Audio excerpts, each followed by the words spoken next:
Okay. Yeah. Thanks for the invitation. I'm happy to do this talk over and over again. I'm pretty proud of it.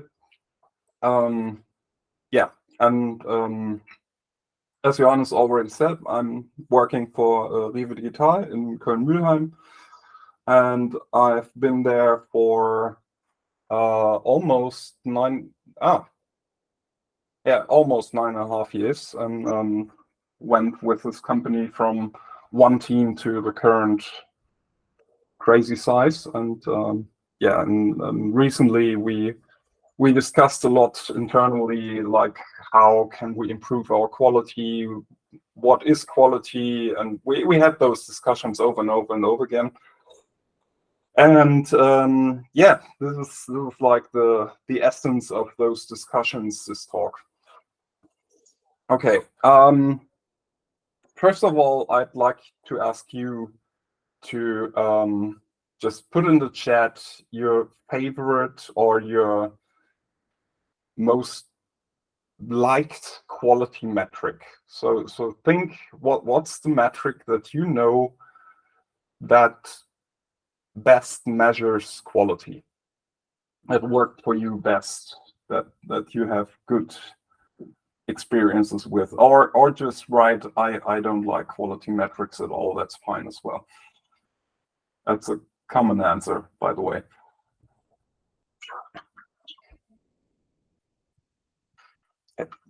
While you do, I will just come back to them later during the talk. Classics coming in, good ones as well. Okay, so I will just start and I'll read through them in the second part of the talk. So please don't stop putting it in the chat.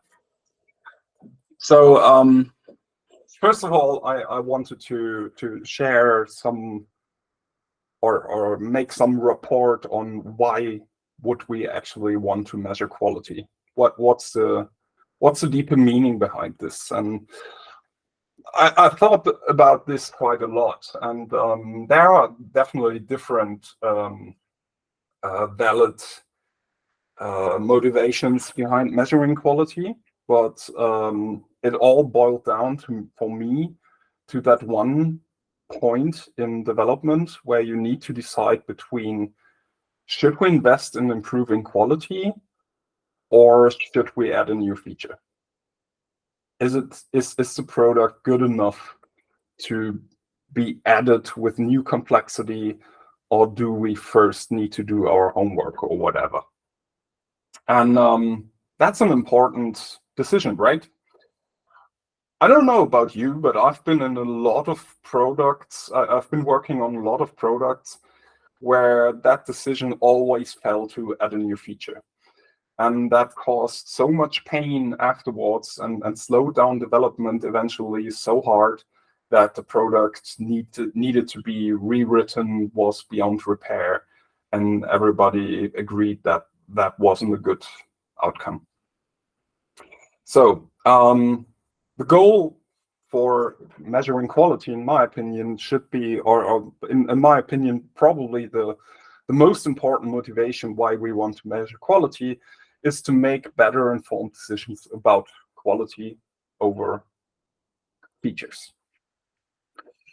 So another thing that I've been studying a lot recently was cognitive biases and psychological effects that affect software developers, because software developers are still human beings. I mean, that might change in the next couple of years, but we are still humans, and even our AI models are fed by human-generated data, so they're probably biased as well.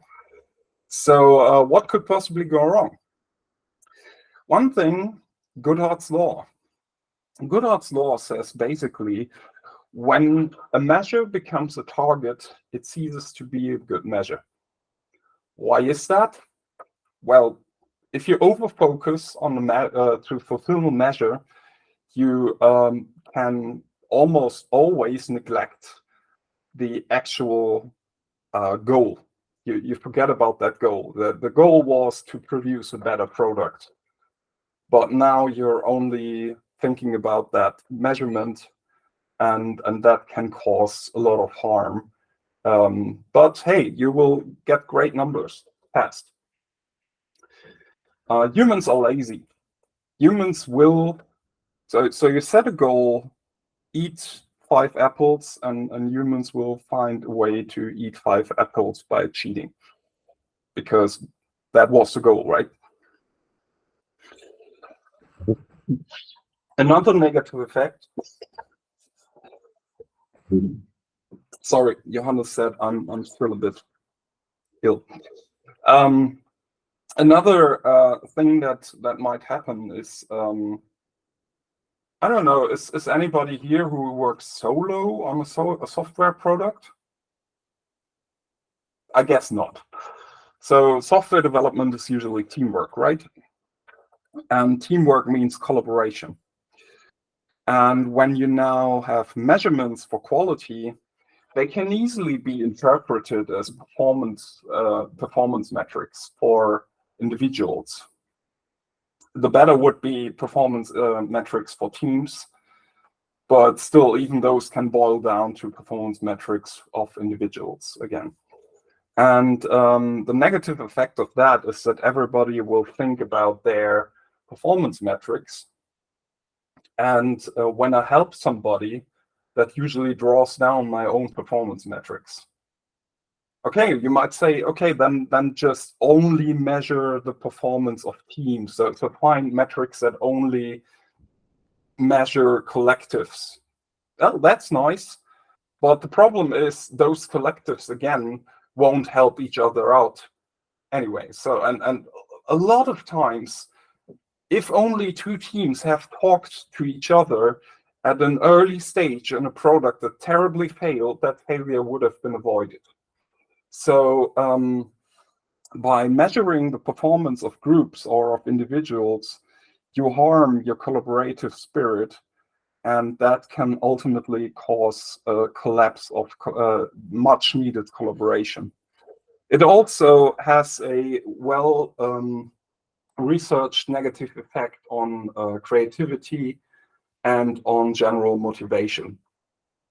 So motivation, like when you measure somebody, it's like an extrinsic motivation. So get better in that, then you will be rewarded, something like that.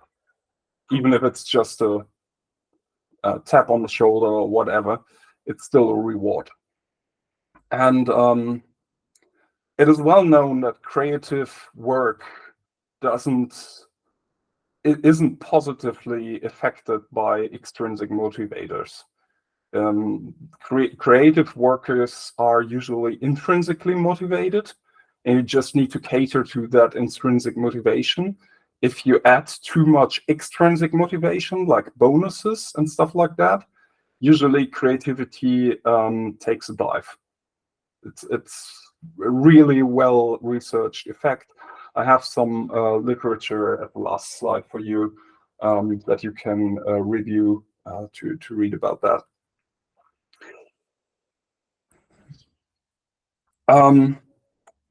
So now I will defects per software release, cycle time, time to recovery, lead time. How fast can we deliver the change? Yeah. Alexandra, you have read the same books as I did. Probably accelerate.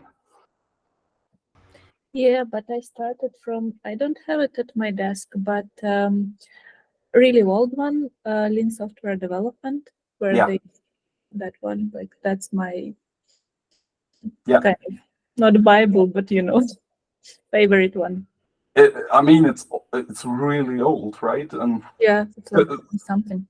It's sometimes embarrassing how old solutions are that we just forgotten about, right? Yeah. Number of defects. So that's Johannes. Thanks for giving me that. Yeah, I'll get to that later. And developer happiness. Yeah, I really like that, Peter.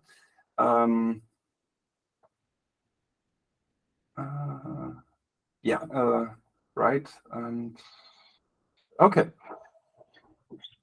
good. So before we start to discuss these metrics, I wanted to discuss how do we find good metrics. I've been in discussion rounds with our engineering managers. They wanted to have a guess on how good is our quality.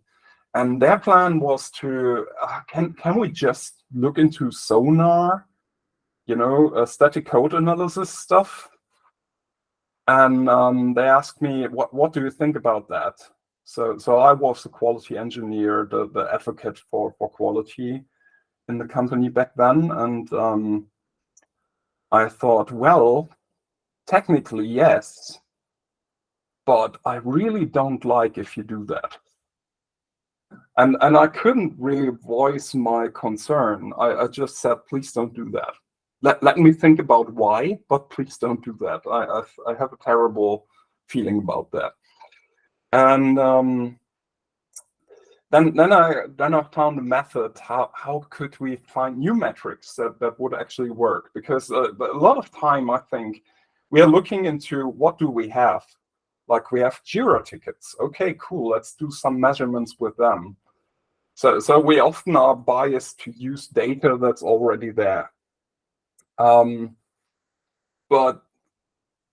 that can be so terrible. I mean, just because it's there, just because it's cheap to measure, doesn't mean that it's really viable to do so. It doesn't add any value oftentimes. And so I was looking for methods to find good metrics. And one method that's also even more ancient than lean software development, I think, is goal question metric. The idea is you set a goal. So, for example, I want to go somewhere to a certain geographic location. Then you ask yourself, what do I need to know to reach that goal? What would help me to reach that goal? Which questions, answers do I need? And one obvious is, are we going into the right direction? Okay, so we can maybe use something like a compass to verify that. Or and that's not enough. Usually, it's not enough to have the answer of one question, but we need to have different perspectives. Otherwise, we would definitely fall for Gotthart's law. So another important question is, where are we right now? And we can find another tool for that, like Sextant. And this chain from goal over concrete questions to actual metrics helps us to always question, be able to question our metrics. So right now, these are the best metrics that we can get to reach that goal. Eventually, things might change. Our goal might have been shifted a bit. The questions that we asked were not ideal. We find new questions that are even more important because the playing field has changed in some way. Or some new metric comes around and answers us both questions or multiple questions in one go, or it allows us to ask even deeper questions that we couldn't ask before. So by keeping this chain, this hierarchy of goal, questions, and metrics, we have a clear understanding of how is the metric still related to reaching our goal. Usually it's not a direct path. It's not like the metric points us immediately in the right direction, but it's somehow off.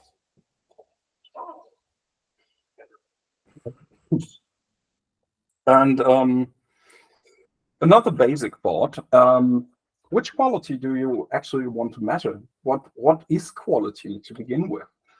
And I really like Alexandra's metrics that she put here, but it's only one kind of quality, in my opinion, that these metrics refer to. And I was inspired by Dan Ashby's article.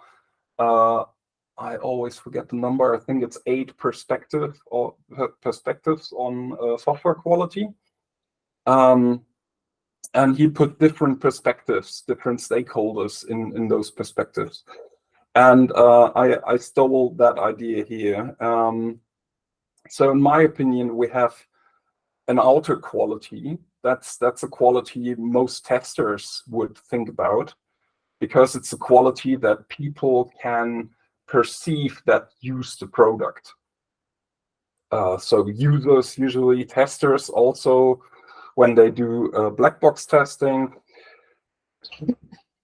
they usually take the perspective of a user. So this is what I call outer quality. And product owners, of course, think about outer quality mainly because, well, that's in the end what mainly makes a product successful in the market. Sorry.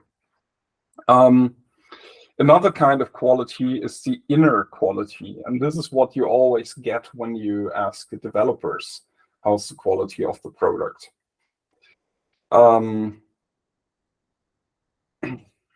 And this is more about maintainability and ease of use and discoverability and all this stuff.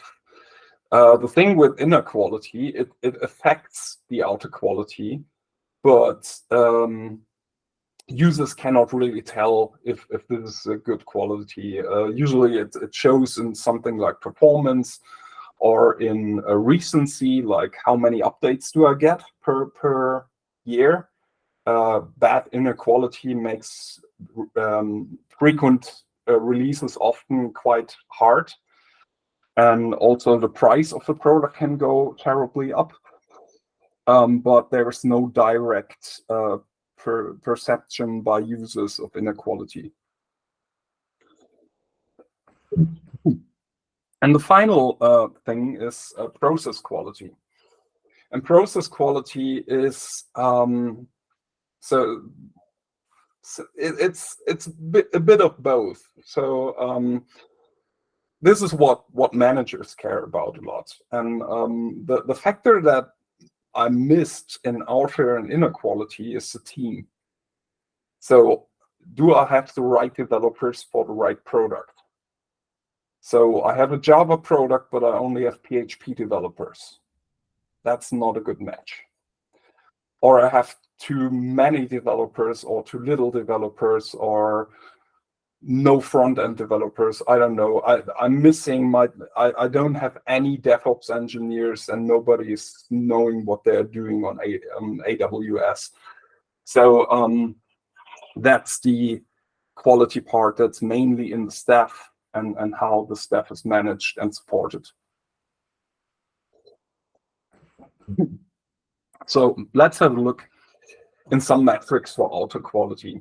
And Johannes already put a number of defects here. Well, let's ask a question first, right? So I think I came up with these 3 questions. How defective is the product? So it's kind of a negative measure. How well is the product liked? And how functional is it? How does it cater to the needs of the users? It's not the exact same as is it being liked, because if it's ugly but it works, it's quite functional, but it's probably not liked that much. So I drew a line between those two. So, and the classic metric that I always get to hear is number of found bugs and or number of defects, as Johannes put it. So what's the problem with number of bugs? Any idea what might be wrong with that metric? If this is a target, then you found an infinite number of those. Yeah, and not all bugs born equal, you know. For some of them, we might not even care. Yeah. So another problem with it is this is never what is actually measured, because you cannot find all defects. You only find all defects if you have an infinite amount of time for testing. You cannot have 100% functional coverage on well, for really, really small products maybe, but usually you can't have that. And yeah, what we can do about that is, so what's actually being measured most of the time is number of found bugs in staging versus those escaped to production. But still, we can gain that easily. So in the end, what this tests, or what this actually measures is how effective our testing process is. So how many bugs are being prevented from escaping to production. But is this really quality? If those defects were never even being created because my developers don't do defects, then the product of the quality would clearly be better. So this is not really a quality metric. It's a performance metric for my testers. That's all, and not even good at that, because if I'm really motivated to find bugs, I will find a lot of bugs, right? So I hope it's clear that this is not a real good metric. I would not even consider looking at a number, even if it was there, because it will lead me into a terrible direction, I think. The way we work is zero bug policy. Basically, whenever we get to know about a defect, we immediately fix it. There's no backlog of bugs in my team. We have some change requests from users, like could you improve the design a bit or something. So this gets in the backlog. But if it's an actual defect, if something doesn't work, we immediately fix it. And this is the deal in the whole business. And I think this is the way we should work. And then you don't have this metric to begin with. So, but how can we actually measure how defective a product is? Somebody knows site reliability engineering? Already heard of it? Yeah. Okay, so it's so I'm part developer, part tester, and it's so sad to see that on the operations side they invented this SRE thing, and on the tester side they invented observability, and these two groups, they don't talk to each other. But they do the exact same thing. Not the exact same thing, but the problem is also a vocabulary problem, because the SRE stuff, that's written by people who do operations. It's very technical. It goes into a lot of detail about networking and stuff. And so it's really hard to understand sometimes. But the basic idea is you get metrics for actual user satisfaction. So you find a critical user journey and you try to find measurements for that, indicators that tell you that the critical user journey is working, and not only working, but working well. So to the user's satisfaction. Not better, but also not worse. So for example, you could measure like the actual response time of some requests. And you can measure that immediately at the users, which is usually not such a good idea, because you have a lot of network between the user and you. And that can give you a lot of false negatives. or you can measure it right back at your services, like at the last service that's actually needed to produce that result, or you can measure it somewhere in between. So you always measure the response time to boil it down to a kind of user experience thing. And you should do all of this, by the way, because that way you get a decent signal of how good the user experience is, but also what's the root cause of it. So measure all the endpoints involved in a critical user journey for performance, for traffic as well.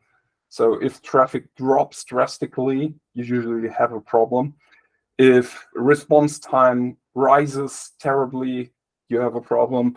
If error responses rise, problem, and so on. So you can measure a lot that almost immediately tells you, yeah, somebody has a bad time right now, and thereby you can pretty much better tell that the quality of your product is good, that it's perceived as defective or as satisfying.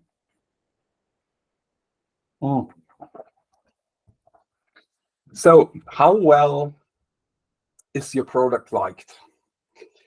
One measurement that's usually taken here is if you have a customer service, like something like number of contacts.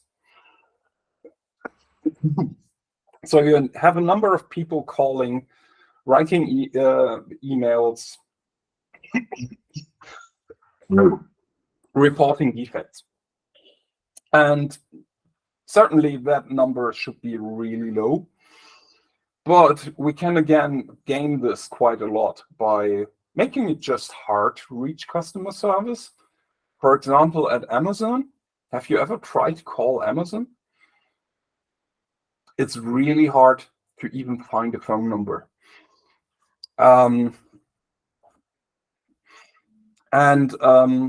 Also, you can just ignore it, right? But the main problem here is survivorship bias, because what you measure is only the opinion of unhappy users. You're not measuring those who are angry but never call. You don't measure the potential counter opinion of people who are actually happy. And you also ignore those who don't even care anymore and stop using your product right away because they find it so terrible. And there's also a negativity bias. As I said, you might ignore the opinion of happy users. And this can lead you to an overfocus of a loud, nagging minority and ultimately ruin your product.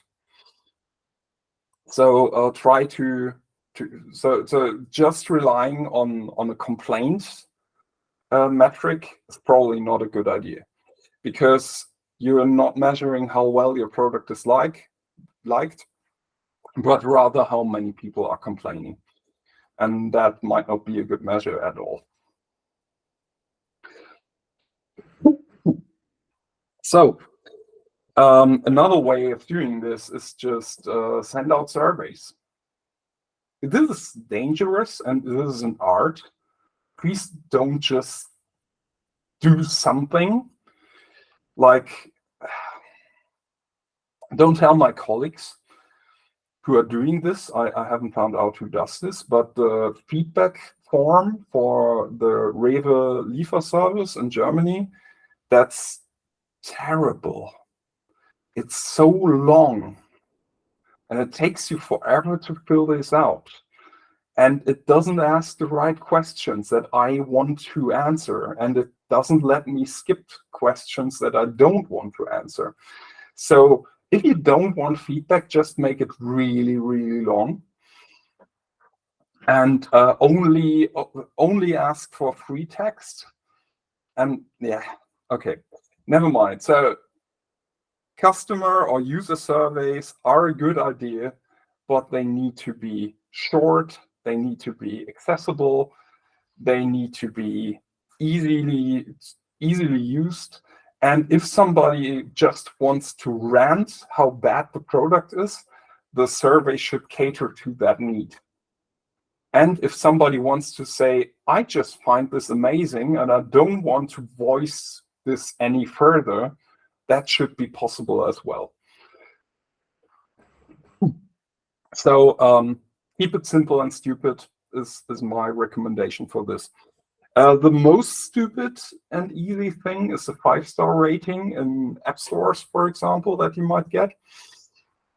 That's also a nice source of feedback, but both are a little bit biased again, because you have a selection bias. You have only people who like to fill surveys. You have only people who like to give 5-star ratings. And you lose a lot of your user base by that. So selecting users and ask them and maybe give them a little incentive for doing the survey might give you a better database than just rely on volunteers to provide feedback. But also that is a bit terrible. Because people who get some incentive, they are known to give a little bit better ratings for the product that they would have if they didn't get that incentive, because they feel like they owe you that. Okay. So have I said that outer quality is actually terribly hard to measure? So I haven't found any great metric for this. I promise it's getting better with the other ones. How functional? I don't have enough time to go into all the questions, but the best thing I found here was some kind of user tracking. So again, little bit like SRE, but you just basically you measure how long people spend to fulfill a use case or something. So that might be a good idea to test how functional a product is, if you don't want to rely on pure user feedback. So this is the green bubble, outer quality. And now let's go to inner quality. So inner quality, there's like a trillion metrics, only from static code analysis, I think, which is nice, but it's also very detailed. So you have measurements for all kinds of tiny little details, and they don't necessarily give you a clear picture of all the quality that you have in the code in the product. And they usually don't give you anything about coverage of documentation, for example, and so on. So the most interesting question, so I as a developer ask myself, okay, I need to take over this code base with my team. What would be the most important question that I would want to know from the team that wrote that product to begin with?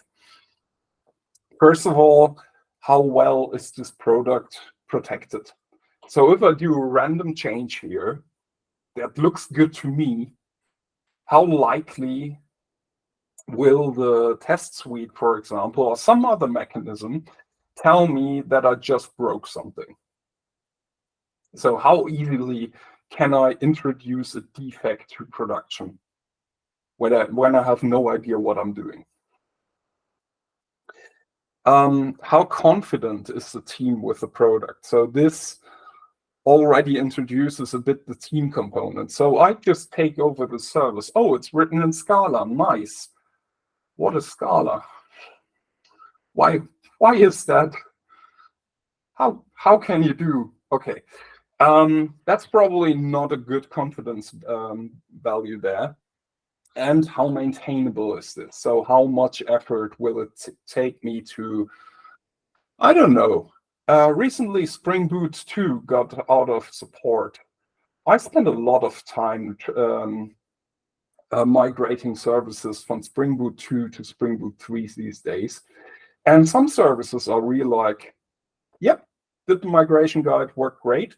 And some services are a real piece of work because they use technologies that are terrible, that changed what the hell is Jakarta, and yeah, lots of terrible hours of work I spent. So how would we measure how well the product is protected? So actually, when I ask my team, so what is something that we need to know? What is a metric that we need to have before we take over a service? And almost everybody wrote down code coverage. Because, right, how well is it covered?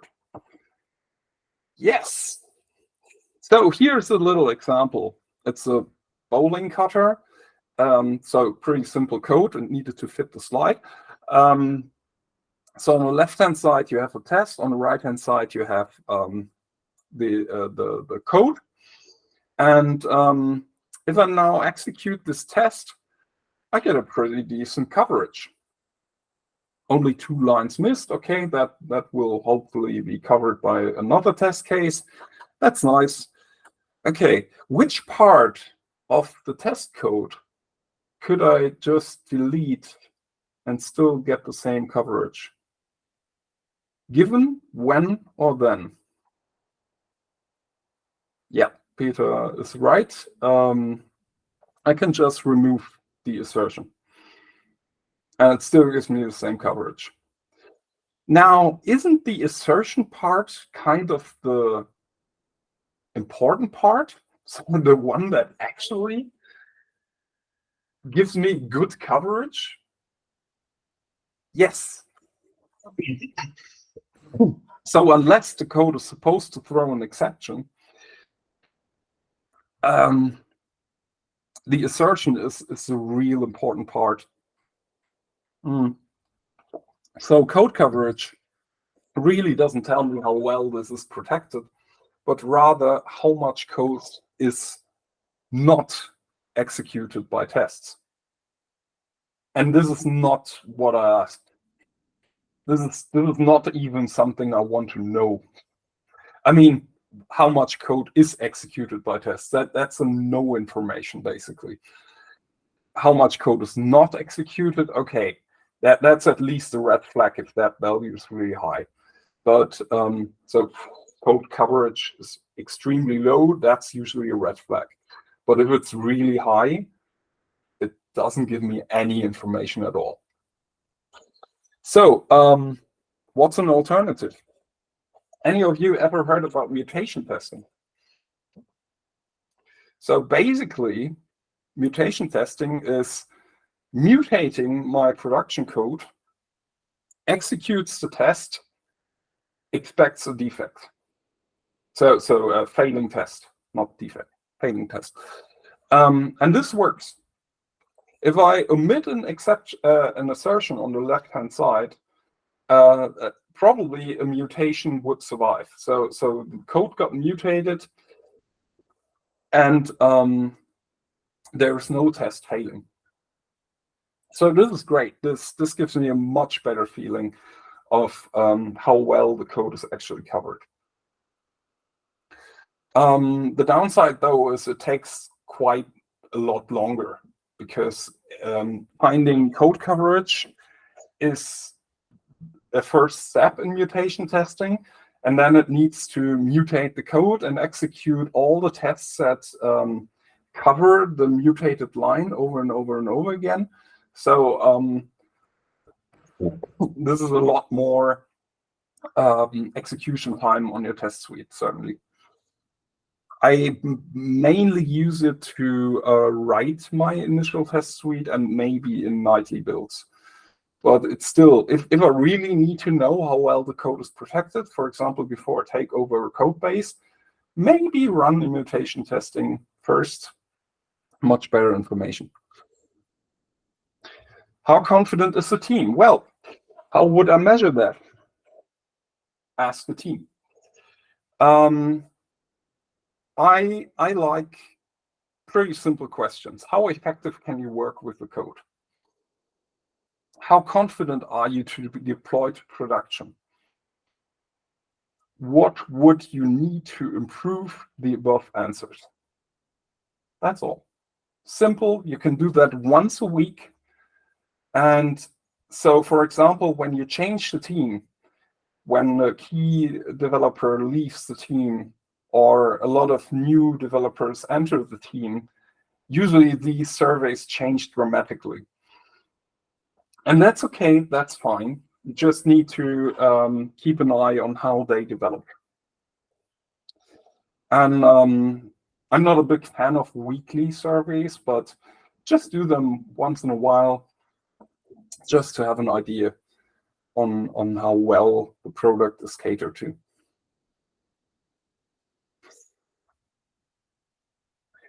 So as for maintainability,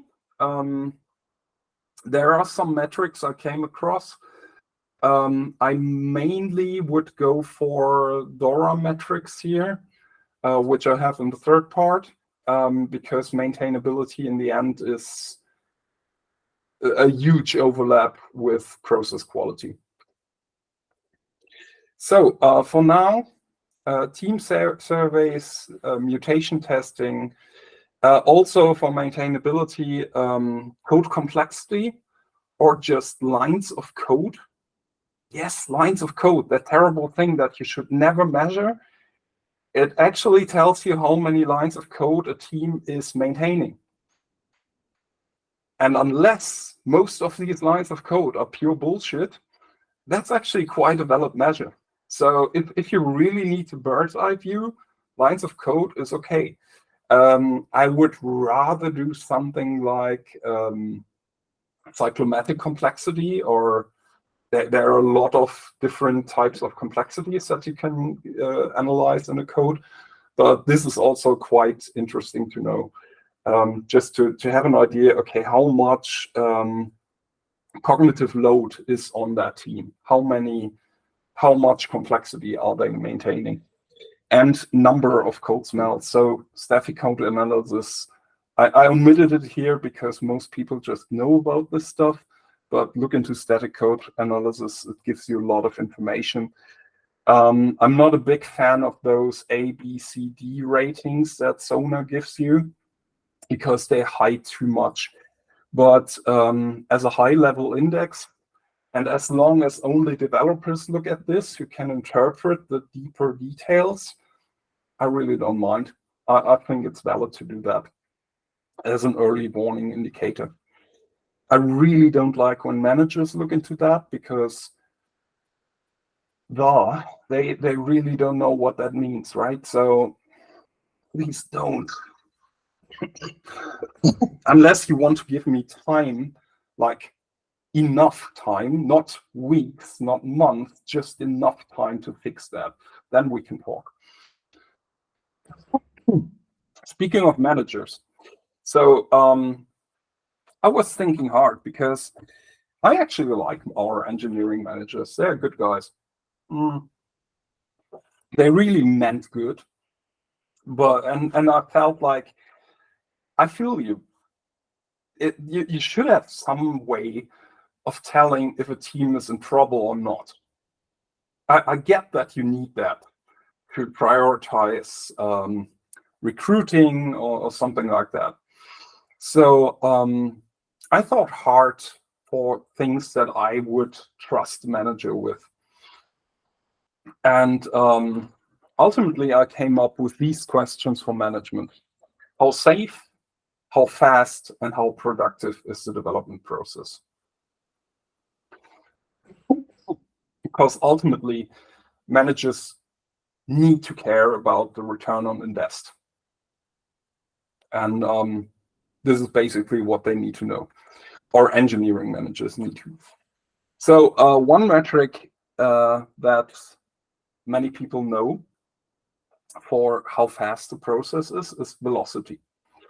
Velocity is basically a team estimates the complexity of a feature Then they build that feature, and the velocity is basically what they estimated the feature's complexity divided by the time that they needed to implement that.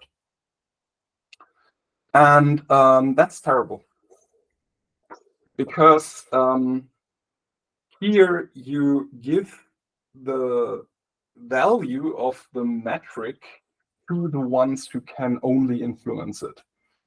So the same people who estimate the effort are also those who are doing the effort, which makes sense because only they can know how much effort it is, right?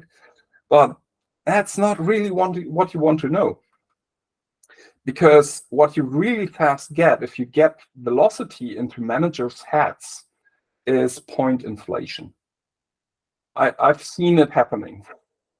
So a 5 story becomes an 8 becomes a 20 becomes a 40, and it's awful, and it doesn't tell you anything anymore. Why is velocity even popular? Because it is a measurement for reliability, for how well we can estimate how long it takes to do something. And that's actually a good question. It's nice to know that, but it's just not a management metric. It's a team metric. The team wants to know how predictable work is. And if that's good enough, nobody should care about the actual values. But I'm not a big fan of it either way. A much simpler metric, which looks almost the same, is delivery lead time.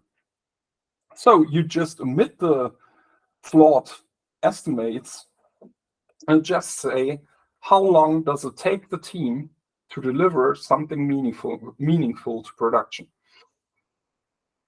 That's it. If you have a bad code base, this will go up. If you lose 2 developers, this will go up. If you have too many services or too much complexity on the shoulders of one team, guess what? Their delivery lead time will not be great. And if you solve all these problems, because you're a manager, you can put new developers on the team, you can take away complexity from the team, and you can solve these bigger problems that the team cannot solve on their own, then delivery lead time will be better. So this is a much better question for a manager. They want to know, is the team in trouble? If the delivery lead time is constant, well, if it's not great, then that's not great. But if it's constant, you probably don't have a recent problem that needs solving. The other question that I looked into was, how safe is the process? And if we imagine some product that consists of different components, and we would do some deployments and migrate some databases and so on, and then defect happens. And it gets fixed, and then we do some more changes, then another defect happens and gets fixed, and then we deploy some more services and everything's fine. So we can take these data points, basically this system log, and just calculate the following metrics: number of failed changes divided by number of total changes equals your change fail rate. And as you might guess, this should be closer to 0 and very far away from 1. And this is quite nice. If you have, I'm sorry, my voice is going somewhere.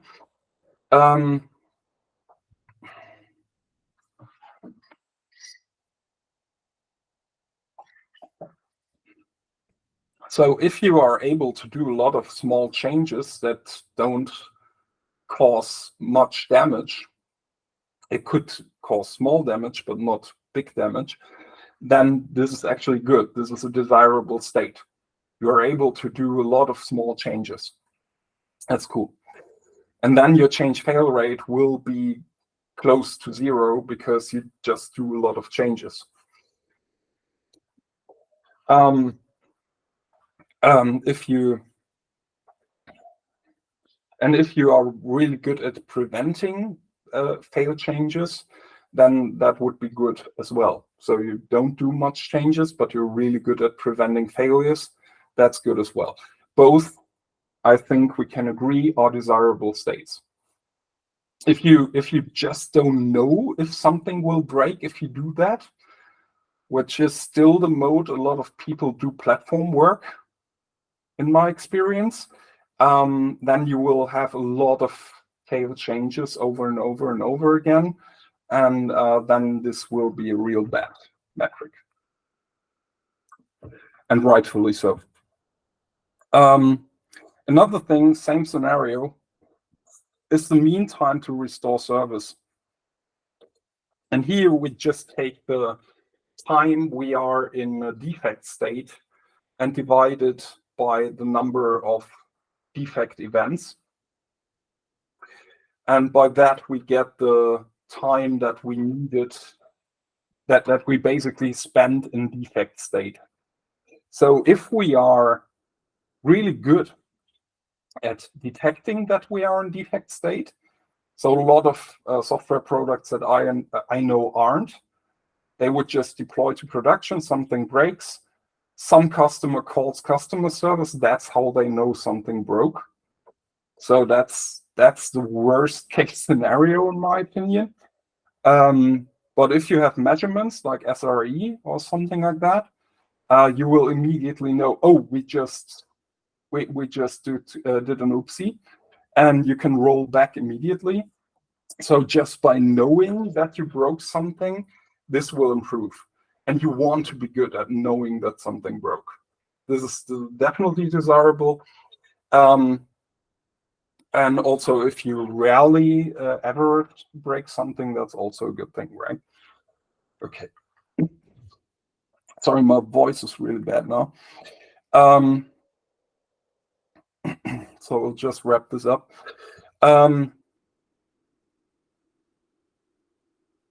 If we now take all these metrics together, as you can see, I put some of them deliberately into the overlapping areas of the Gantt chart. Mean time to recovery is definitely something that the user perceives because service is down. GitHub, maybe just work on that. Change fail rate is definitely something that affects the developers. So the deployment process is blocked too often. The confidence of the team is also pretty much affected by how well the process is managed. So if my team is understaffed, I won't have a lot of confidence.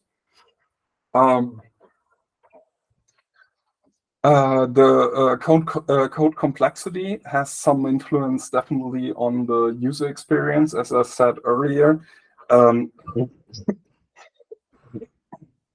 How frequent are deliveries? This is something that I personally get annoyed a lot by. So I use a product and I want to have this update and I wait for it forever. This is not a good user experience. Okay. And service level objectives are very much in the outer quality. So I like this. This is actually quite technical, but it ties to user experience. So I like this a lot. But it has certainly some overlap with inequality. Okay.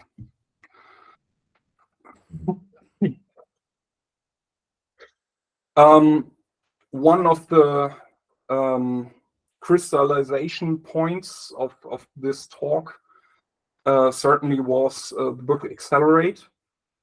basically the whole yellow bubble, the process quality, is the 4 key metrics from this book, also known as the DORA metrics. I very much recommend this. I like about these metrics, they are management metrics. They don't have a lot of opinionation about the process. So it doesn't matter if you do Scrum, if you're Agile, if you do Waterfall, if you do V-Model, if you do something crazy new, I don't know. It really doesn't matter. If your delivery lead time is bad, that's not good for business. If your change fail rate is high, not good for business, and also no fun. So these metrics are unopinionated about how you do it. It just measures how well, how performant you do it or are able to do it. And in my opinion, if all of these metrics are great, then it's probably fun to work on that product. And they also balance each other out. So if you over-focus on development speed, probably your change fail rate will go up. So if you over-focus on one of the 4, you will affect another one negatively. As I said, site reliability engineering, or SRE for short. There's a whole website, sre.google, which has a lot of free ebooks. I read some of them. As I said, it's quite technical vocabulary, and I'm a developer, and I found it hard to read sometimes. So, word of warning, but actually really great stuff. If you want to know more about negative effects on motivation and how to actually positively influence motivation, I recommend Drive by Daniel Pink. Really good, solid groundwork, easy to read, not a big book. And this is not a small book, Thinking Fast and Slow by Daniel Kahneman. There are some better books, I think, on this topic, but all of them quote this one, so it's kind of the original. You can also find a big article by me on InfoQ. Yes, there are a lot of typos in that article. I try to fix them, especially in the diagram. I need to update that, but it's not in my hands. And I want to conclude this talk quoting Albert Einstein: "Not everything that counts can be counted, and not everything that can be counted counts." And by that, I hope you enjoyed the talk.